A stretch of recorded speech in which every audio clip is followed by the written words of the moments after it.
Selamat datang di channel PD Programming. Bersama saya Alvin Fau sebagai instruktur pada video ini.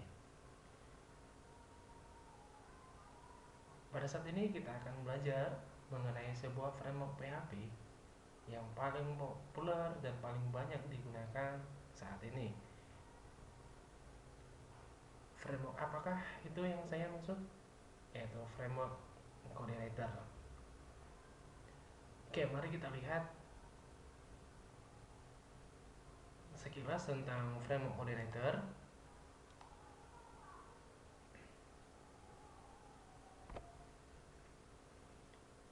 Barangkali banyak teman-teman sekalian yang belum paham, yang belum mengenal apa itu yang dinamakan dengan framework, ya. Kalau misalnya kita bagi dalam dua kata, framework itu terbagi atau mengandung makna yaitu kerangka kerja. Mungkin banyak yang bertanya-tanya, itu framework itu apa gitu, dan sebenarnya kegunaannya apa. Nah, jadi framework itu merupakan kerangka kerja, ya. Jadi ingat, framework itu merupakan kerangka kerja. Nah, lalu koordinatornya itu apa? Terus apa itu koordinator? Koordinator itu merupakan sebuah aplikasi yang sifatnya open source dan yang berupa kerangka kerja daripada PHP dengan konsep atau pola daripada MVC. Nah, jadi koordinator ini merupakan aplikasi yang merupakan kerangka daripada PHP dan menerapkan pola atau model daripada MVC atau model, view, dan controller. Nah, lalu jenis-jenis framework itu apa aja sebenarnya? Ya, apa aja sebenarnya framework yang selain daripada coordinator? Nah, yang pertama ada dan Laravel, ya. Laravel itu juga sama, dia juga merupakan framework PHP yang hampir sama dengan coordinator, dan barangkali nanti framework yang saya buat di sini mereka itu mempunyai kelebihan dan kekurangan masing-masing. Oke, dan untuk masing-masing framework ini tidak akan kita bahas semuanya. Yang akan kita fokuskan di sini yaitu framework daripada coordinator, ya. Nah, jadi framework itu ada banyak sekali. Ada coordinator, ada Laravel, ada PHP, ada Zen framework, ada Symfony, dan masih banyak lagi framework yang lainnya yang mungkin bisa kita gunakan untuk mengembangkan, untuk membangun daripada halaman website kita.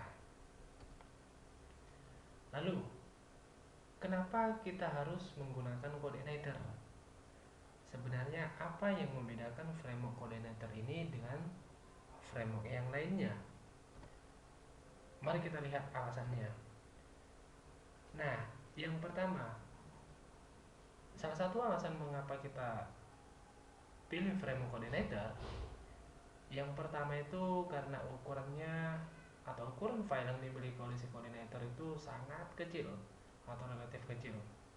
Yang dimana kalau misalnya kita akses dan kita buka framework website daripada framework coordinator ini, ketika kita download filenya, maka ukuran filenya itu sebesar 2,MB ke atas, ya, atau 2,5 MB. Itu besar daripada file si coordinator. Makanya kebanyakan orang lebih suka memakai si coordinator ini. Nah, kemudian di dalam koordinator ini juga tersedia dokumentasinya atau menyediakan dokumentasi yang sangat jelas dan lengkap. Nah, di sisi lain, selain ukuran yang sangat kecil, kemudian si koordinator ini juga mempunyai dokumentasi yang jelas dan lengkap. Ya, dia juga menyediakan user guide atau panduan untuk penggunaan daripada framework coordinator ini sendiri. Nah, yang kemudian yang ketiga itu penjelasan ketiga yaitu konfigurasi yang sangat simpel. Konfigurasi yang sangat simpel yang dimaksud di sana ketika kita menggunakan database. Ketika kita melakukan konfigurasi untuk memanggil data di dalam database atau memilih database kita, maka konfigurasi tersebut akan kita lakukan cukup sekali saja. Maka konfigurasi yang kita lakukan tadi bisa kita pakai untuk file atau untuk proses yang berbeda. Itu alasan yang ketiga ya, konfigurasi yang simpel. Nah, kemudian yang keempat itu open source. Ya. Open source ini maksudnya free. Ya. Tidak berbayar. Jadi siapa aja yang menggunakan framework ini atau tidak tertutup kemungkinan siapa aja yang mau memakai framework daripada coordinator ini. Jadi kalau misalnya Anda mau pengen menggunakan framework ini silakan. Ya, silakan. Ya, dia sifatnya itu atau framework coordinator ini tidak berbayar. Ya, free untuk bagi siapa aja yang ingin mempelajarinya. Nah, yang kemudian ada juga beberapa syarat yang harus kita tahu atau dasar ketika kita ingin belajar framework coordinator. Yang pertama, kita itu harus sudah memahami yang namanya HTML, hypertext, markup, language. Nah, jadi ini kita harus sudah memahami ini juga karena nanti di dalam framework coordinator ini kita akan dihadapkan pada satu view. Nah, ya pada satu view yang dimana di dalam view itu nanti kita akan diarahkan di sana untuk membuat interface dari program yang kita buat, ya. Dan di sana itu lebih banyak struktur daripada HTML-nya, biasanya lebih kita gunakan. Kemudian sudah memahami yang namanya PHP, Hypertext Processor. Nah, jadi di sisi lain kita mau belajar coordinator ini, kita mau memahami coordinator ini, maka kita juga harus sudah memahami dasar-dasar daripada PHP. Kenapa? Supaya nanti ketika kita masuk ke koordinatornya, kita tidak kewalahan lagi, kita tidak bingung lagi. Dan yang ketiga sudah memahami object oriented programming. Nah, jadi object oriented programming ini juga harus kita pahami. Kenapa? Karena di dalam framework coordinator ini dia sudah menggunakan orientasi programming, object oriented, ya, object oriented programming atau pemrograman yang terstruktur, di mana semua perintah-perintah, semua coding program yang akan kita buat nantinya itu akan dibuat di dalam masing-masing metode, gitu ya, akan dibuat di masing-masing metode atau function, ya. Nah, kenapa harus kita dituntut atau suruh untuk memahami yang namanya OOP atau Object Oriented Programming? Karena dalam coordinator itulah yang diterapkan di sana, ya. Jadi nanti sebelum masuk ke coordinator, kalau misalnya belum memahami struktur daripada atau memahami istilah daripada Object Oriented Programming, maka Anda harus pahami dulu itu OOP itu apa, bagaimana cara menggunakannya, bagaimana cara menuliskannya, dan isinya di dalam OOP itu sebenarnya apa, ya. Jadi ini adalah syarat-syarat dasar yang perlu kita pelajarin, ya. Nah, lalu apa sih yang perlu kita persiapkan untuk mempelajari daripada framework coordinator ini? Yang pertama, yang perlu kita siapkan itu adalah toolsnya, tools utama daripada framework coordinator, supaya nanti bisa kita kerjakan, supaya nanti bisa kita buat program kita, supaya nanti bisa kita pahami framework coordinator itu apa. Nah, yang pertama yang perlu kita siapkan itu adalah bundle servernya, atau sering kita istilahkan dengan SAMPP ya. Nah, jadi bundle server atau SAMPP ini merupakan server localhost ya, yang nantinya bisa kita gunakan untuk membuat program kita. Karena nanti di dalam uh, framework coordinator ini, ketika kita menggunakannya, dia itu sudah menggunakan namanya server side gitu ya. Nah, makanya nanti kita harus butuh sebuah server untuk menyimpan program kita, dan kemudian nanti kita panggil ke dalam browser kita. Oke ya, ini aplikasinya SAMPP, dan kemudian nanti bisa di-download di apachefriends.org ya. Nanti silakan diinstal di sana, atau nanti saya akan pandu untuk proses downloadnya bagaimana. Nah, kemudian yang kedua itu folder framework coordinator itu sendiri. Nah, jadi yang perlu kita siapkan kedua itu adalah folder daripada framework coordinator itu sendiri. Nah, jadi kita harus download dulu nanti frameworknya gitu ya.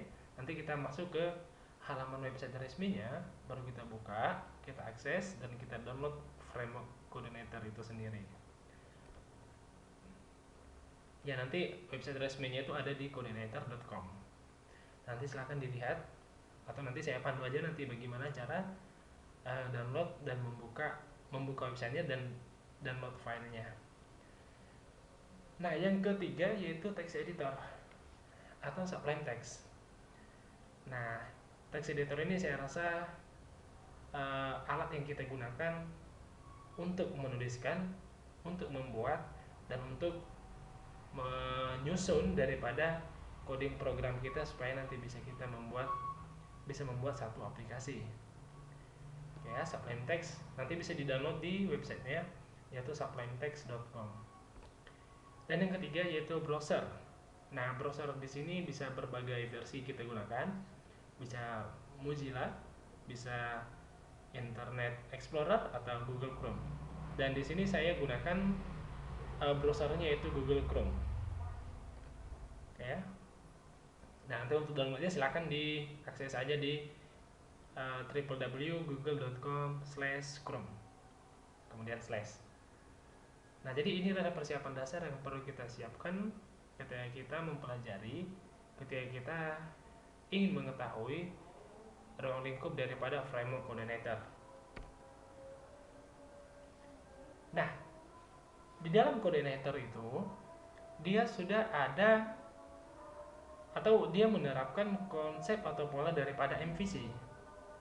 Nah, jadi secara tidak langsung ketika kita mendownload, ketika kita mengambil folder koordinatornya di dalam websitenya, maka di dalam folder tersebut dia menyediakan folder application, dan kemudian di dalam applicationnya itu nanti akan ada folder model, view, dan controller.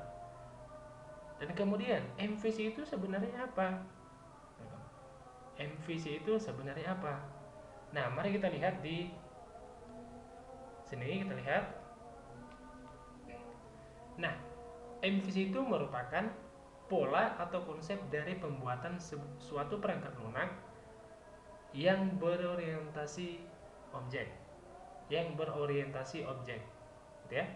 Jadi dia merupakan sebuah aplikasi yang sifatnya itu berorientasi objek atau terstruktur. Nah, kemudian tujuannya itu apa? Nah, kita lihat tujuannya. Dan ternyata tujuannya itu untuk memisahkan antara tampilan atau interface, kemudian antara data dan proses. Nah, jadi inilah kegunaan daripada MVC ini tadi. Jadi semua yang berhubungan dengan tampilan, semua yang berhubungan dengan data, semua yang berhubungan dengan proses, itu akan dipisahkan satu persatu. Makanya dikatakan di sana tadi, yaitu menggunakan konsep atau pola MVC. Gitu ya, itu dia maksudnya MVC-nya tadi ya. Nah, jadi salah satu tujuan utamanya itu untuk memisahkan antara tampilan atau interface, data, dan proses. Nah, jadi kita lihat skematik seperti ini. MVC. Nah, model itu merupakan data, gitu ya. Kita buat sebagai data, kemudian view itu merupakan tampilannya, dan controller itu merupakan prosesnya. Oke, nah jadi ini adalah model daripada atau pola daripada MVC-nya tadi. Nah, model itu merupakan data, gitu ya, merupakan data. Nah, jadi yang berhubungan nanti dengan data, proses menghubungkan data ke dalam database atau koneksi ke dalam database, maka nanti kita akan atau proses pemanggilan data dari database, maka kita akan tempatkan di dalam model, gitu ya. Atau sering kita istilahkan proses CRUD-nya, ya, create, read, update, dan delete, gitu ya. Proses simpan, edit, hapusnya itu nanti akan kita tempatkan atau terjadi di dalam model. Sedangkan view itu merupakan tampilannya. Nah, jadi nanti view ini akan bekerja untuk menampilkan setiap data yang kita ambil dari database. Nah, nanti di mana akan ditampilkan? Yaitu di dalam browser. Nah, di dalam browser itu nanti ditampilkan data-data yang kita minta dari database tadi. Nah, kemudian controller. Nah, controller ini merupakan atau cara kerja itu adalah membantu membantu si pihak model atau si model dan si view. Nah, misalnya ketika saya mau meminta data, nah maka saya akan langsung ke proses dulu, atau saya akan berhadapan ke controllernya dulu, baru nanti bisa saya lihat datanya. Nah, jadi sebelum nanti ditampilkan datanya, maka si controller itu akan mengecek di model, ada nggak data yang saya minta gitu. Kalau misalnya ada, kemudian si controller langsung mengarahkan ke view, maka data yang kita minta itu akan tampil di dalam browser kita. Oke, paham sampai di sini ya? Nah, konsep daripada MVC ini sudah diterapkan di berbagai bahasa pemrograman seperti di PHP, Java, Python, Ruby, dan JavaScript. Dan begitu juga di framework yang digunakan untuk membuat sebuah aplikasi.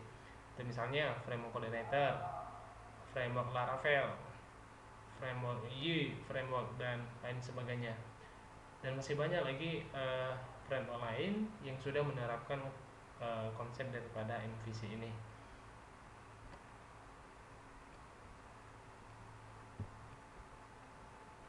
Nah, coba kita lihat ilustrasi daripada MVC atau model view dan controller. Nah, yang pertama ada user nih.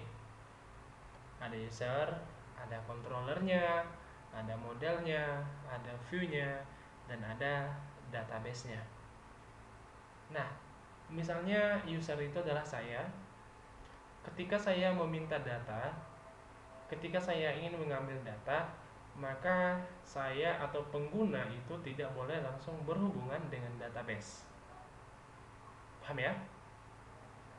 Ketika saya atau pengguna dan user itu meminta data atau ingin melihat data dari database, maka si user itu tidak akan pernah atau tidak diperbolehkan langsung berhubungan dengan database. Nah, tapi bagaimana si user itu bisa meminta atau bisa melihat data yang ada pada database? Nah, maka si user itu akan melihat atau mengambil data, meminta data lewat controller, gitu ya, lewat controller. Nah, kita lihat ini adalah cara yang salah ketika kita atau ketika pengguna atau si user meminta data langsung ke database, itulah cara yang salah. Nah, mungkin barangkali sering kita gunakan selama ini ketika kita membuat yang khususnya untuk di PHP natif ya. Mungkin barangkali selama ini kita sering buat seperti ini. Di dalam satu file, ketika kita membuat sebuah program sederhana, di dalam satu file itu di situ ada koneksi database-nya. Di situ ada pemanggilan datanya atau datanya, dan kemudian di situ ada juga untuk tampilannya. Nah, mungkin saya rasa itu cara yang salah gitu ya. Cara yang salah. Nah, jadi makanya kita perbaiki eh, konsep yang kita atau konsep yang salah tadi kita perbaiki dengan menggunakan uh, pola daripada MVC yang ada pada framework coordinator. Nah, kemudian ketika si user atau saya misalnya meminta data tadi, maka saya akan melewati tahap atau bagian controllernya dulu. Nah, jadi saya itu tidak akan langsung diarahkan ke dalam database-nya atau ke dalam datanya, enggak. Saya itu akan diarahkan ke dalam controllernya dulu. Nah, kemudian nanti controller itu akan mengecek atau akan melihat data yang saya minta di dalam database. Kemudian si controller itu akan mengecek ya atau menyesuaikan kira-kira data apa yang saya minta, apakah ada di dalam model atau tidak. Kalau misalnya nanti ada, maka si model itu akan mengembalikan ke dalam controller. Sudah ya? Nah, setelah nanti dikembalikan ke controller, kemudian si controller itu akan bekerja lagi untuk mencari view. Ya, untuk mencari view terhadap data yang sudah ditemukan di dalam database yang tadi. Nah, kita lihat nih, view. Nah, jadi sudah ada datanya dikembalikan ke controller, kemudian controller mencari view-nya. Nah, kemudian nanti dia akan tampilkan data itu sesuai dengan view yang dipilih oleh si controllernya. Nah, kemudian nanti si view itu akan menampilkan ke browser. Nah, setelah dikembalikan atau ditampilkan ke browser, maka barulah bisa si user tadi melihat data yang dia minta tadi, gitu ya. Nah, kita lihat tugas masing-masing daripada si MVC-nya ini. Yang pertama, controller itu gunanya untuk menangani interaksi, bekerja dengan model, dan memilih view. Nah, seperti yang saya jelaskan tadi ya, saya meminta data, maka controller itu akan menangani, kemudian bekerja, dia akan mencari di dalam model, si model menyesuaikan dengan data yang saya minta, kemudian dikembalikan ke controller, kemudian controller itu akan memilih view-nya. Oke ya, itu untuk controllernya, cara kerjanya. Dan kemudian si model ini gunanya untuk mengambil data atau menyimpan data gitu ya, gunanya untuk mengambil data dan menyimpan data ke dalam database. Nah, biasanya model ini dia lebih berhubungan ke dalam database-nya. Dan yang kedua, ada yang ketiga yaitu view. Nah, view itu gunanya yaitu untuk menampilkan antar muka atau interface dari aplikasi yang kita buat tadi. Nah, itu kegunaan daripada si view ini. Dia gunanya menampilkan data. Ketika sudah ada datanya di dalam database, si pengguna atau misalnya saya meminta datanya dan ketemu, maka akan langsung ditampilkan ke dalam view. Ya, view itu nanti di dalam browsernya ditampilkan. Oke, sampai di sini paham ya tentang ilustrasi daripada MVC-nya ini. Nah, kita akan lanjutkan untuk aturan pembuatan controllernya. Nah, jadi ketika kita membuat sebuah controller, ketika kita membuat sebuah model, ketika kita membuat sebuah view di dalam framework coordinator, maka ada aturan-aturan tertentu yang harus kita ikutin. Aturan itu seperti apa? Lihat. Pertama, controller disimpan ke dalam directory atau folder application / controller. Nah, seperti yang saya jelaskan tadi, maksudnya ketika nanti kita sudah download framework coordinatornya, maka di dalam frameworknya itu akan ada satu folder namanya application. Dan kemudian di dalam applicationnya itu nanti akan ada banyak folder lagi di sana. Salah satunya itu adalah ada controller, ada folder model, dan ada folder view. Nah, biasanya nanti ke dalam 3 folder inilah nanti kita akan lebih banyak bekerja, ya. Kemudian yang kedua, nama kelas controller itu harus sama dengan nama file controllernya. Nah, jadi ketika kita membuat sebuah kelas di dalam framework coordinator, maka pastikan nama kelasnya itu nanti harus sama dengan nama file controllernya. Contoh, saya mau membuat uh, kelas mahasiswa. Nah, maka nanti nama file yang saya buat di dalam controllernya itu juga harus sama dengan nama kelasnya, yaitu mahasiswa juga, nggak boleh beda. Nah, yang ketiga, nama kelas controller itu harus diawali dengan huruf besar. Nah, jadi ketika kita membuat nama kelasnya seperti saya contohkan tadi, yaitu mahasiswa, nama kelasnya itu mahasiswa, maka huruf awal daripada nama kelasnya itu harus saya buat dengan huruf besar, yaitu M-nya itu harus saya buat kapital atau huruf besar, ya. Dan yang keempat, nama kelas controller tidak boleh menggunakan spasi, tanda minus, dan tanda-tanda lainnya kecuali underscore, ya, kecuali underscore. Nah, jadi ketika kita membuat nama kelas misalnya lebih dari satu kata, maka kita itu tidak boleh menggunakan spasi, tanda-tanda baca lainnya kecuali underscore. Oke ya, ini untuk pembuatan controllernya. Dan yang kemudian yang kelima, tidak boleh ada nama function atau metode yang sama di dalam satu kelas controller. Nah, misalnya saya tadi sudah membuat kelas mahasiswa gitu ya. Kemudian di dalam kelasnya itu saya buat function. Misalnya function nama. Kemudian saya buat lagi di bawahnya function nama.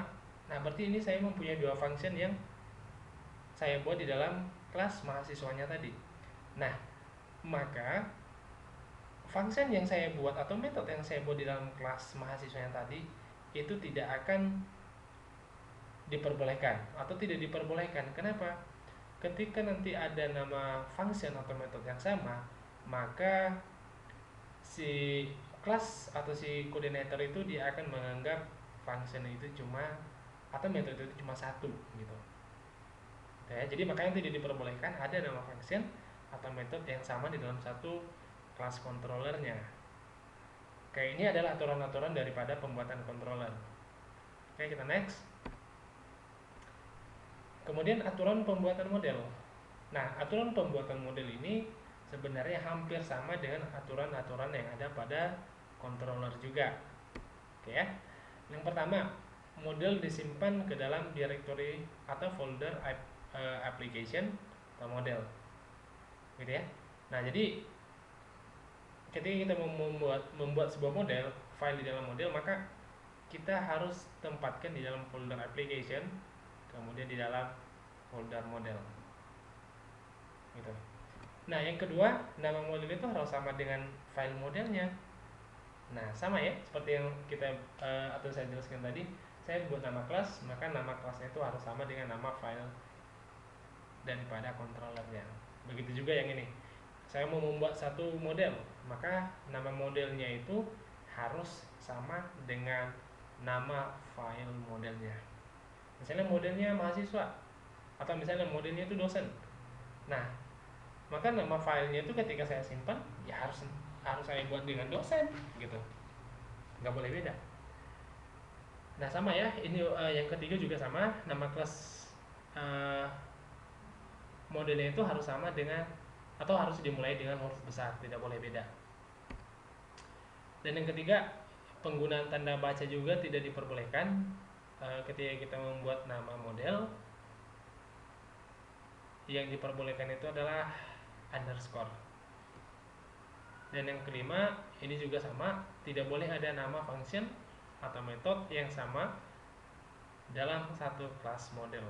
Nah, jadi tidak diperbolehkan ada nama function atau metode yang ada dalam satu model. Nah, dan yang terakhir yaitu aturan pembuatan view. Nah,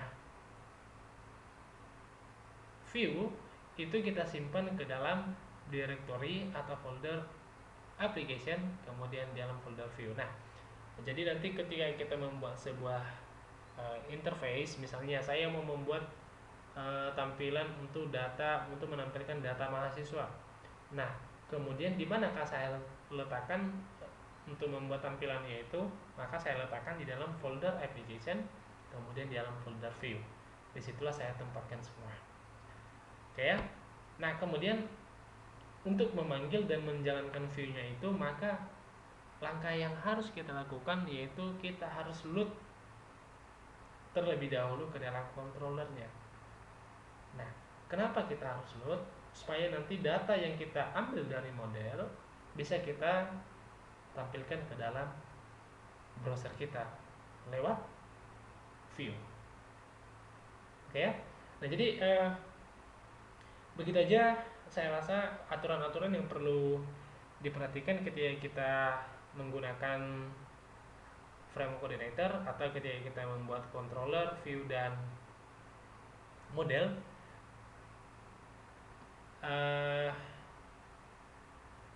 Aturan-aturan itulah yang akan diperhatikan supaya nanti tidak ada kesalahan-kesalahan ketika kita membuat sebuah sistem dan menggunakan framework coordinator ini. Oke, saya akhiri materi ini sampai di sini aja. Kalau ada yang mau ditanyakan nanti silahkan ditanya di kolom komentarnya di bawah.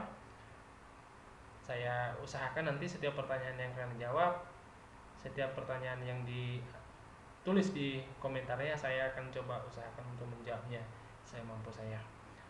Oke, terima kasih buat waktunya. Jangan lupa like, share, dan subscribe channel ini supaya channel ini bisa berkembang dan bermanfaat untuk kita semua. Oke, salam dari saya sebagai instruktur daripada channel BD Programming. Selamat malam dan salam sukses buat kita semua.